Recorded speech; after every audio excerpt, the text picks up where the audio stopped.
우리가 왜 믿음을 정말 중요하게 여겨야 하는가? 그리고 진정 중요하게 여기는 믿음이 과연 이 고난의 시기에 어떤 의미가 있는가 하는 것을 살펴보겠습니다. 32절을 다시 한번 읽어보죠.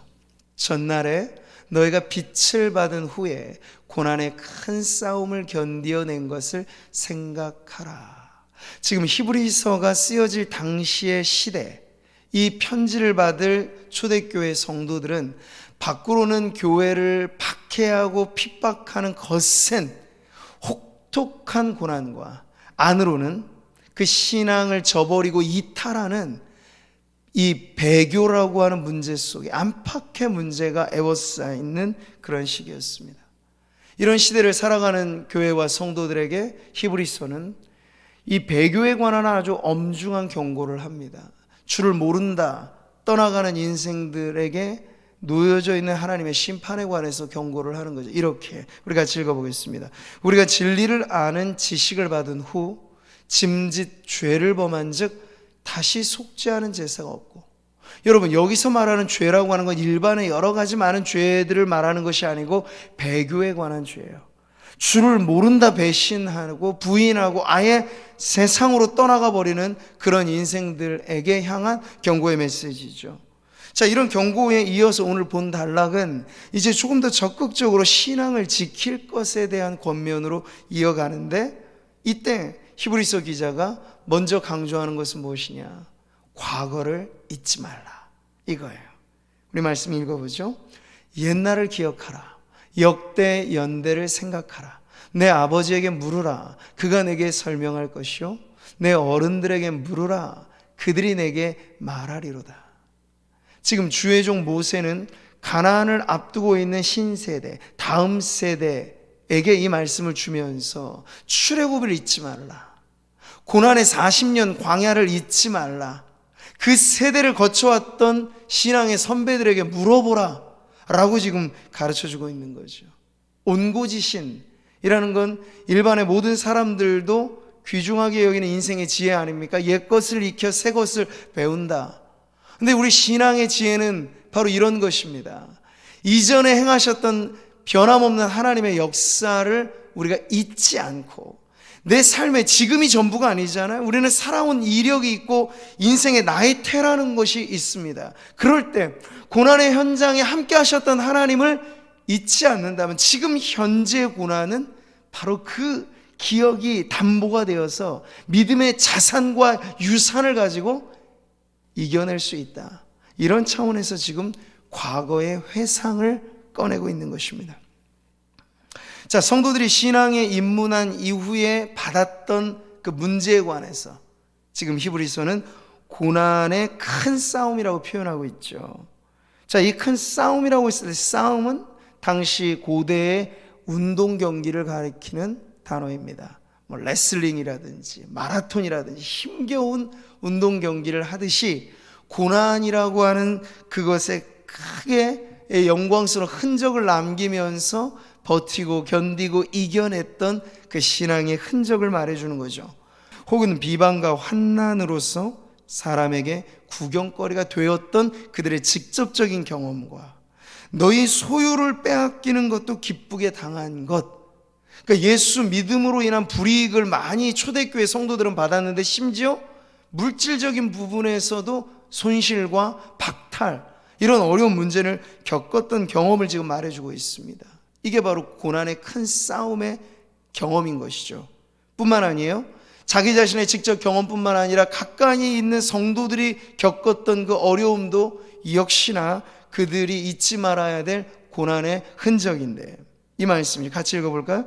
혹은 이런 형편에 있는 자들과 사귀는 자가 되었으니 너희가 갇힌 자를 동정하고, 당시만 하더라도 예수 믿음으로 인하여 옥에 갇히기도 하고 핍박을 받았던 이들이 꽤나 많았던 시절, 그들이 경험했던 고난까지도 지금 포함해서 지금 교회 공동체가 겪고 있는 이 고난을 어떻게 했는가를 기억하라는 거예요.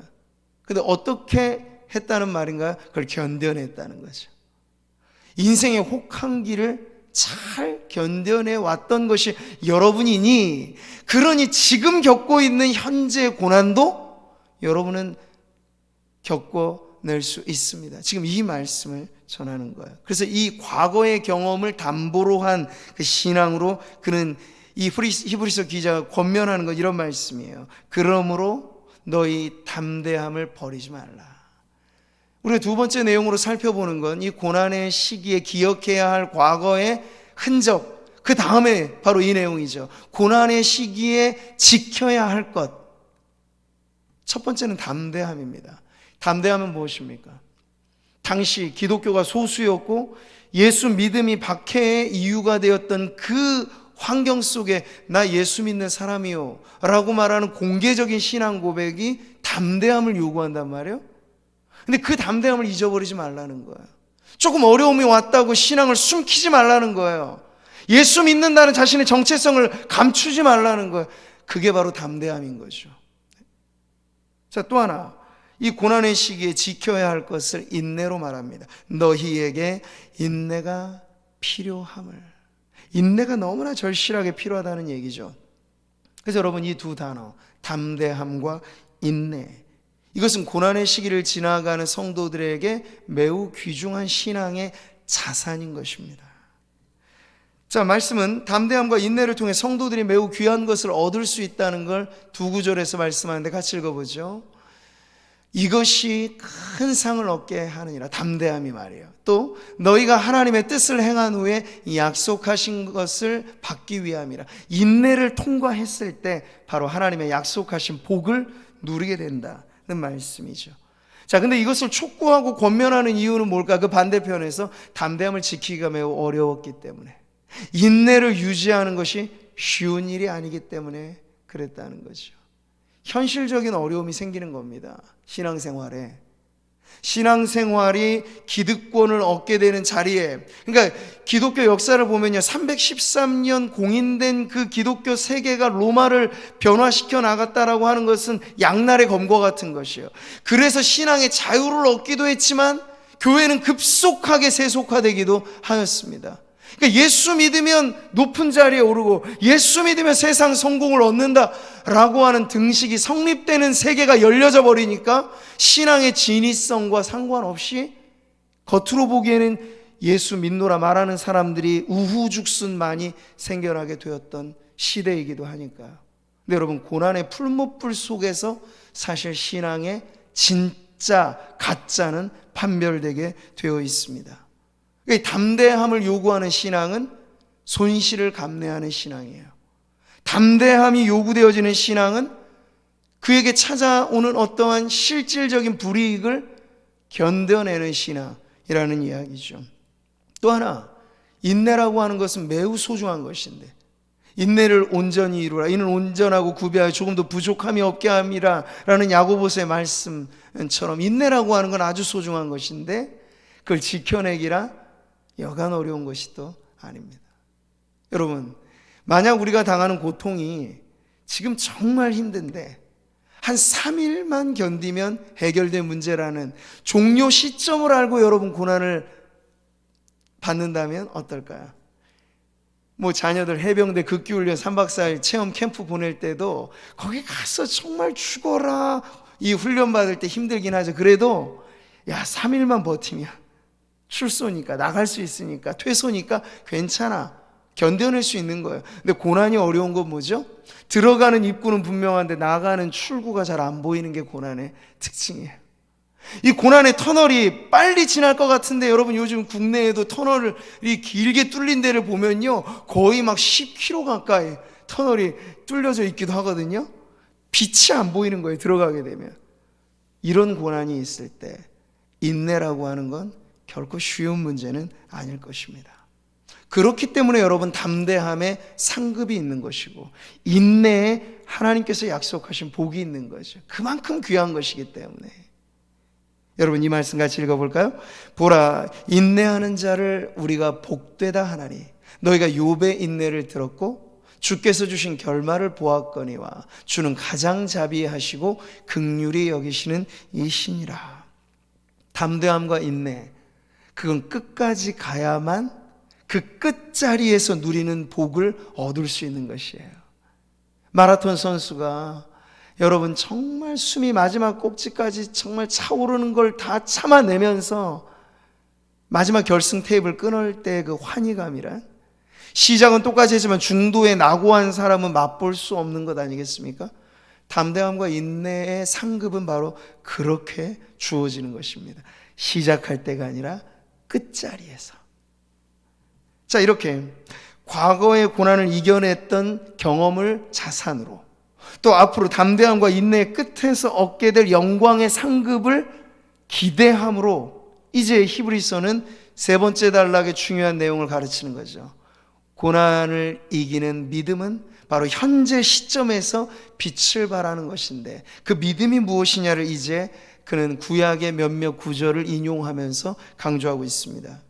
여기 나와 있는 히브리서의 말씀은 이사야서 그리고 하박국서에서 인용한 복합적인 인용의 말씀인데, 37절이 그렇죠.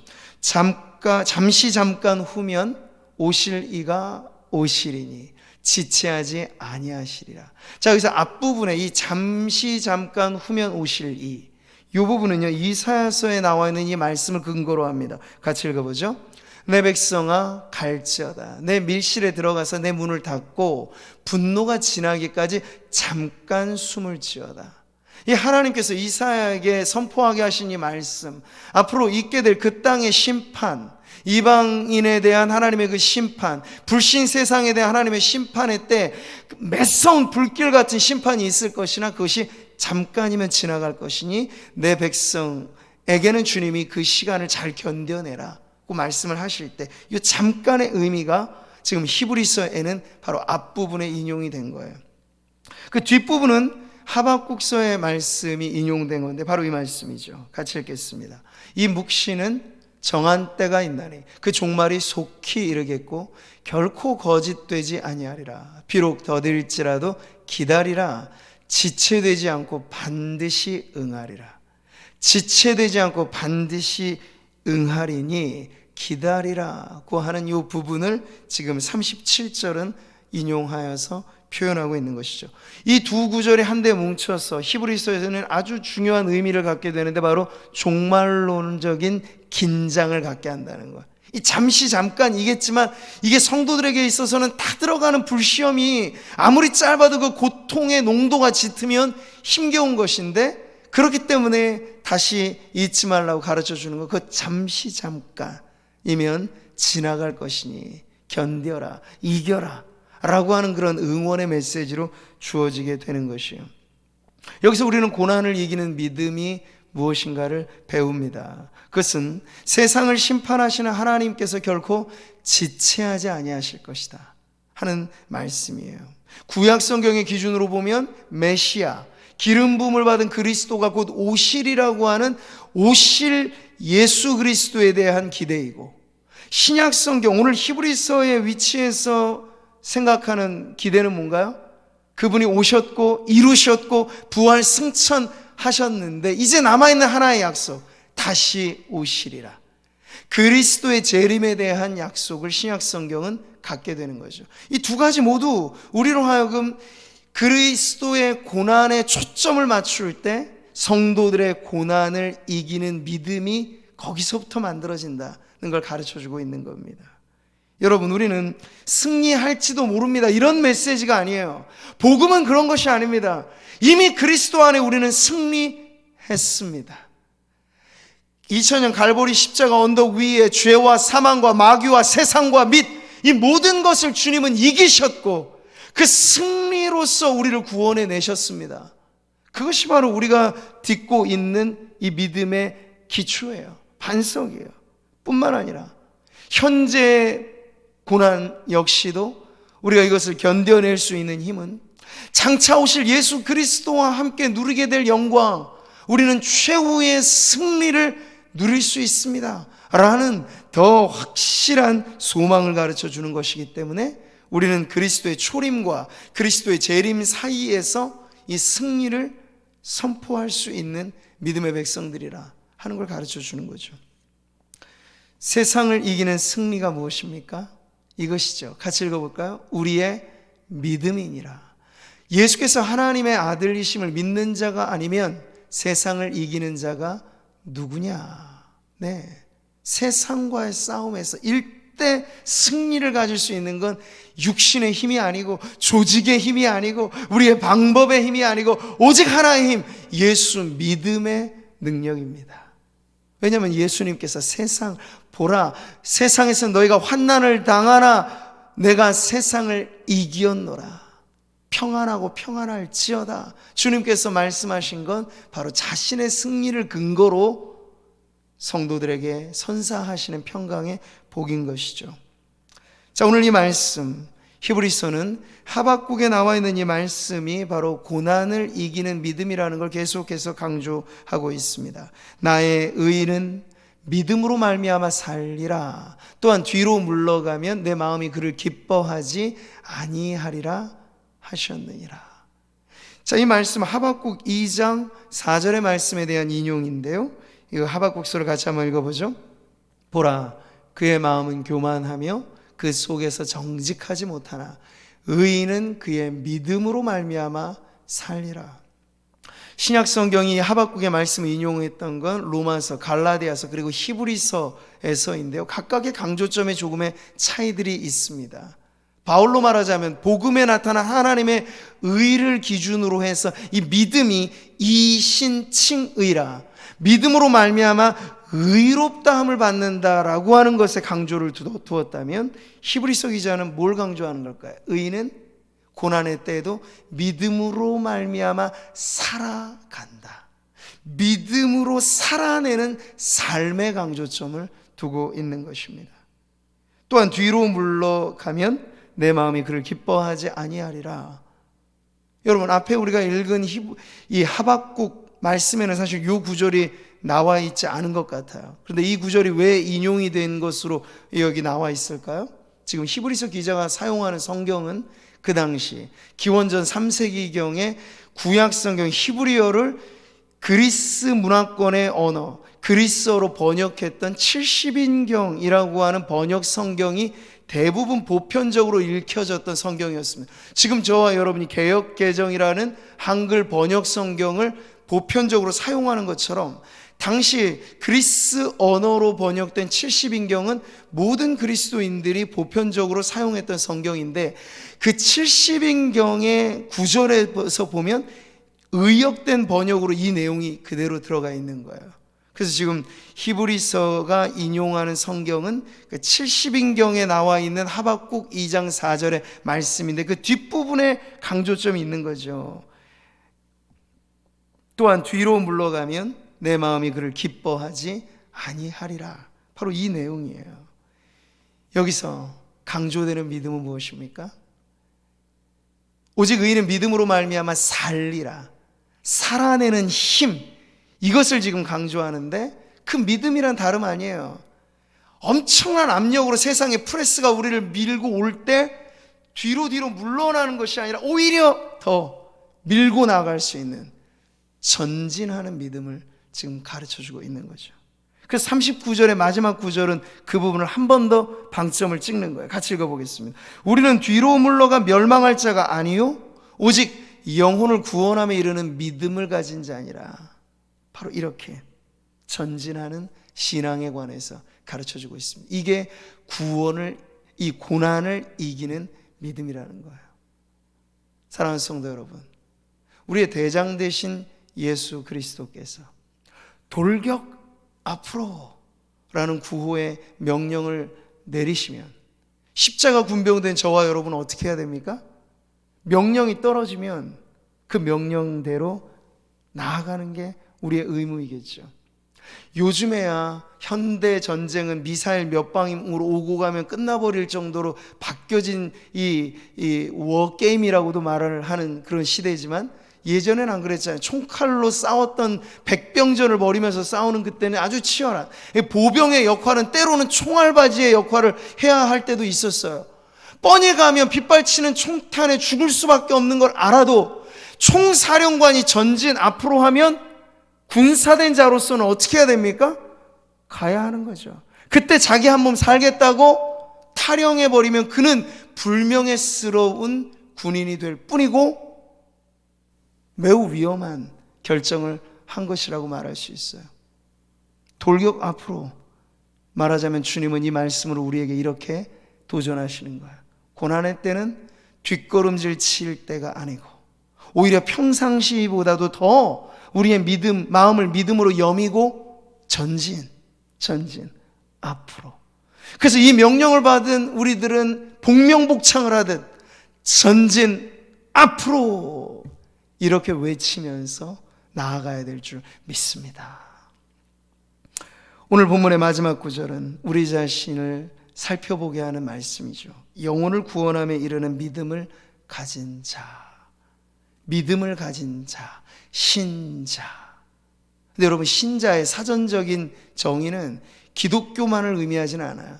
불교도 신자라고 하고 이슬람교도 신자라고 하고 다 세상의 모든 종교에는 그걸 믿는 사람을 신자라고 합니다.